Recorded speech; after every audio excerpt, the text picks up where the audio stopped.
too. So we're going to kind of go into this issue of the hiring of a deputy director at the Department of Integrated Services for Individuals with Disabilities. This director effectively hired through the Department of Administration on April 13th. Okay. The personnel action date was April 27th. And so anybody who works for GovGuam knows that you don't get paid until you're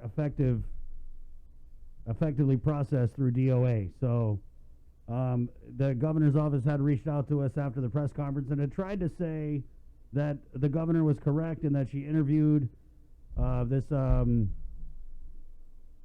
Michelle L.C. Perez last year. I think we're going to let the governor explain. I don't want to speak for the governor.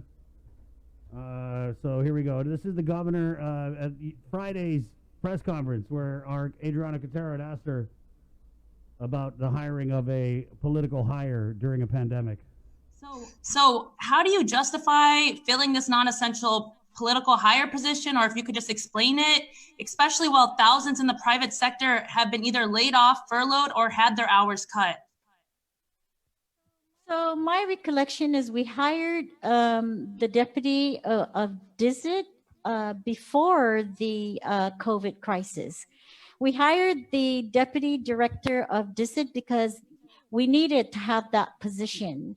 We needed to have that position to provide the services for individuals with disabilities. We needed to make sure that we have the necessary operations to provide for our individuals with disabilities. We wanted to make sure that individuals with disabilities are given the vocational training so that they can be self-sufficient and so that they can provide for their own self-reliance and self-sustenance. So my understanding was this position has been filled before even the COVID virus. So I don't know what document you're looking at, that it was just recently hired, because I have my recollection that this individual, I know because I interviewed this individual since last year. And I think I'm not too sure whether we hired this individual in December or January, but it was definitely before March 14th. Well, the document I'm looking at, it says effective date was April 13th. And this is a FOIA request from the Department of Administration. So I don't know what document you're looking at. I don't know, are you looking at the GG1? Are you looking at the personnel action document? No, as I said, our FOIA request that we had put in. So I need to know what document you're referring to. It's a personnel action. Yeah, so my recollection is it was hired, the individual was hired before then. Okay. Okay, well then for my next question, it may be a processing thing, you know, I don't know, but I do know that we made the decision to hire the person because I was involved with Phyllis in hiring that individual. So it may be a process thing. I'm not sure. Okay. To clarify, you said that you did the interview a year ago and that this person was not just hired last week. No, it was not hired last week. It was hired before. Okay. Well, yeah, so at Adeluba, the policy director, Carlo Branch, had spent, it was actually at the grocery store when he called Friday, and the discussion was that the governor had put in a piece of paper, a request, I think in February. But, I mean, anybody who works for the government of Guam, it's common knowledge, bro. You could put in a request, you could put in an application, but it don't matter until DOA says you exist, which is basic, and so anyway, he just kept going on and on and on, and I was like, look, dude, why don't you just call the show on Monday and defend what the governor said? I mean, clearly the governor really believes that this woman was hired in February when she clearly was not hired in February, when she was clearly working for the Department of Education in February, when it is clear that she resigned from her Department of Education job on April 10th. So I don't know. Can somebody be two places at the same time? I mean, was she like working for the governor and doing all those wonderful things the governor said? Or was she working for Department of Education? And the question I have is, does the governor just not know? No. I mean, how do you guys send your principal out there? How are you guys continuously sending the governor out with bad information? How do you guys do that to your governor, our governor? How do you send her out here with just the wrong stuff? And then you put her in this position where the questions are just coming at her. And so we got the document. Joe, did you show the document? He showed it. Okay, he showed it. So I think we're done with that part of it. So we got an email here because, you know, clearly what the governor said, I think really resonated with a lot of people because she had said that we hired this political hire, and let's call it what it is. This is an unclassified political position. And these positions are filled as political favors. That's it. That's it. That's it. I mean, does the woman have the background in, I mean, if she was a special education person, of course. Yeah, sure. But we're going to get Ben Servino on to talk about how he went without a deputy. I mean, this deputy position at DISID has not been filled for years. And I'll get you the stats on that. But I wanted to read this letter here that we got on our email. Remember, there's just so many ways to reach out to us. You can message us on Facebook. I put the comments on there. You can message me personally. You can message KUAM News, Instagram. Anyway, email reporters@KUAM.com. Hi, Chris. I caught the governor's response to Adriana's question. Here are some points to consider. DISID has less than 30 employees. Why would they need another administrator rather than planners and program coordinators to go after and manage grants to implement much needed programs? The position for a vocational rehab administrator has been vacant since the late former VRA Albert T. St. Augustine retired and subsequently passed away. It is the VRA who administers the federally mandated vocational rehabilitation services, not the DISID director or deputy director. Only the designated VRA has the authority. This position has been underfilled by a finance officer for several years now. This is a conflict since she, Rita Sotomayor, signs for the authorization expenditure of funds and oversees the certification of funds. Adeloop's policy director, Carlo Branch, should have insight into the need for PCs at DISID and DVR since PC4s have not been replaced since Joseph Branch and others retired several years ago. They have only hired 2 new PCIs and only within the past 2 years. Important to note that since DVR is a federal program, its staffing is 80% federally funded. This does not apply to DISID staff, only Guam DVR. There's so much more to this. DISID itself has 1 director, 1 deputy director, 4 social workers, 1 or 2 receptionists, and possibly 1 accountant. Get rid of the directors, move DISID only staff, not DVR, to DVHSS, and then they go on to some ideas that they have about. And then they go on to say in closing, DISID DVR occupies the 6th floor and part of the 7th floor of the DNA building for less than 30 employees. So much more going on here. We'll be glad to answer any questions. Esta, keep up the investigative reporting, KUAM. Yeah, we'll definitely be sending you some questions. So, let's bring on Primo Ben Servino. Just to, you know, you are my prim through the Tenorio side, just so everybody knows. But more importantly, you were a director over at DISID under the Cabo Tenorio administration. What, I guess, first of all, Ben, we want to ask you to respond to the letter that we read. What do you make of this argument that, you know, $80,000 on a political hire for a non-essential agency that has been closed? That's the other thing. This agency has been closed. So they bring on this deputy, and then she immediately goes to work at the quarantine facilities where she's now getting another 15% on top of her deputy director's salary.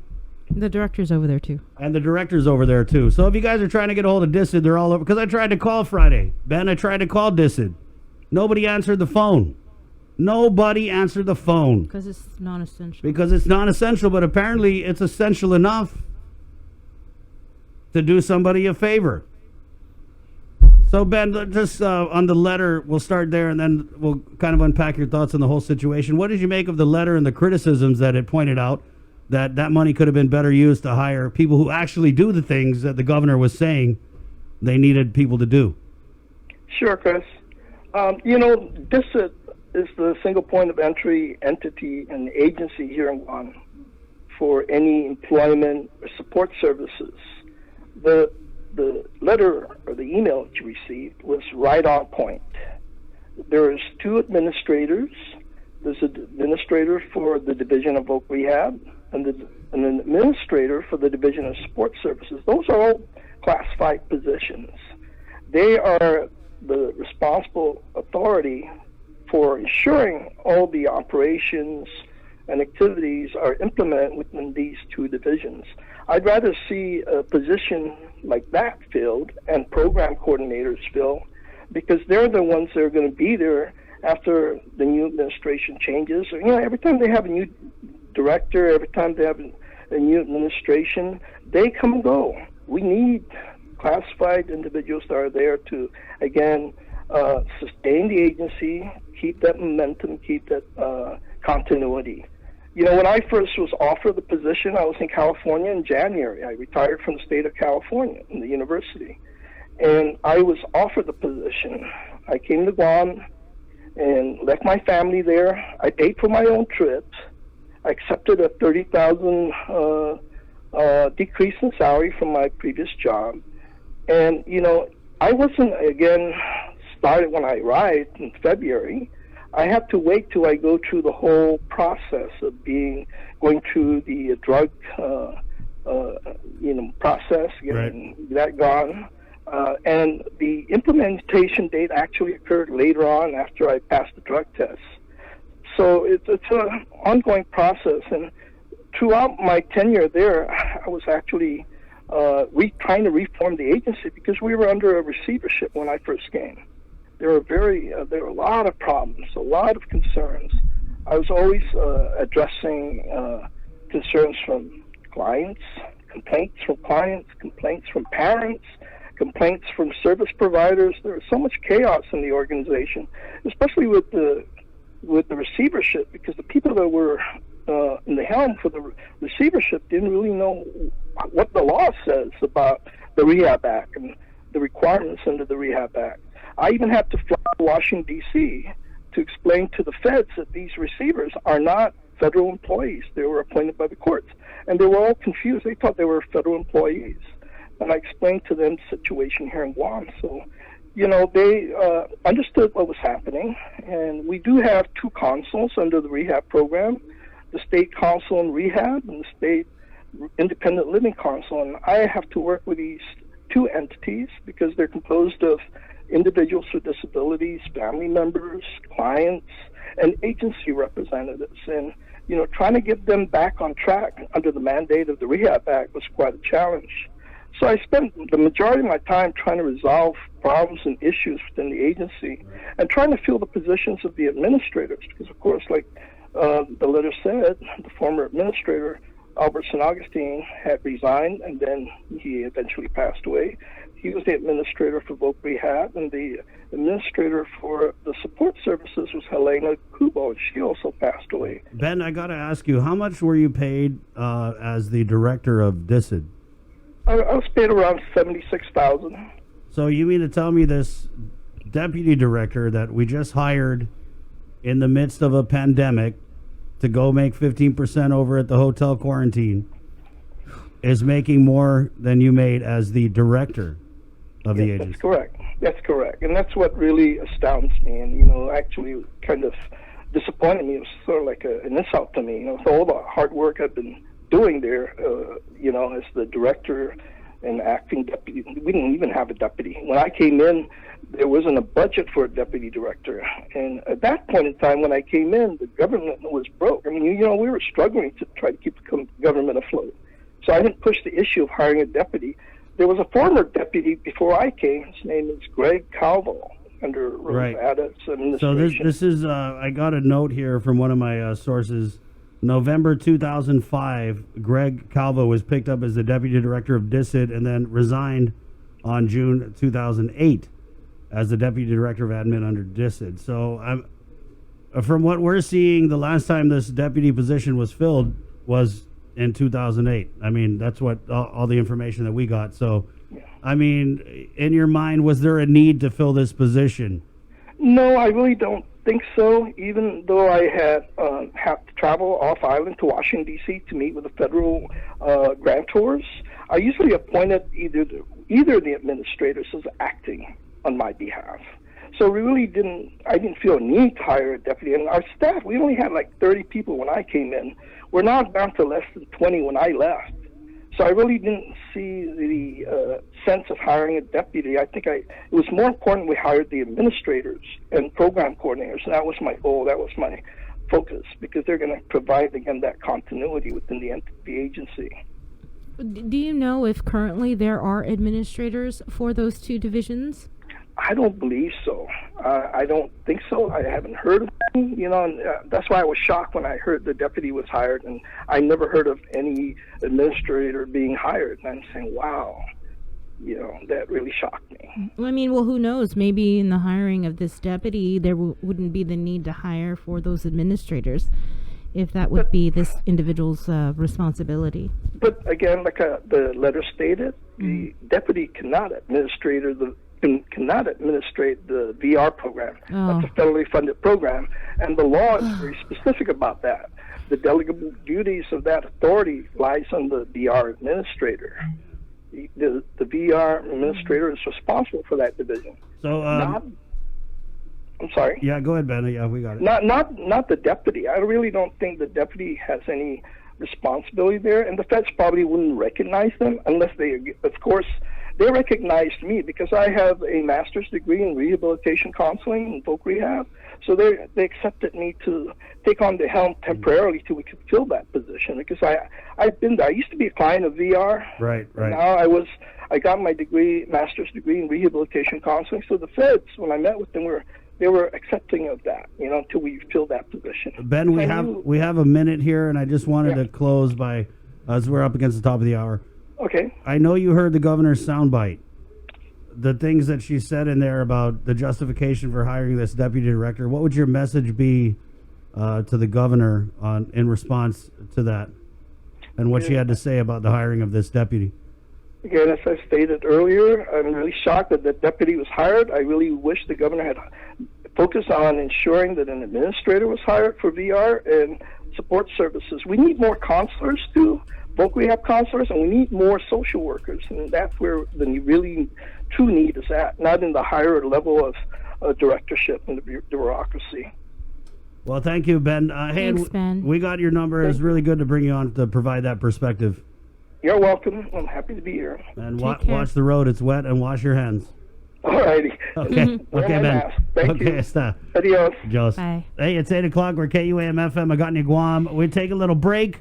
And coming up, we're going to do some news. We're also going to hear from Dave Della Sola from the Department of Labor, and Lieutenant Governor Josh Tenorio just checked in. He'll be calling in a few minutes here. It's 8 o'clock. Again, containing COVID, the KUAM News takeover of Guam's favorite good.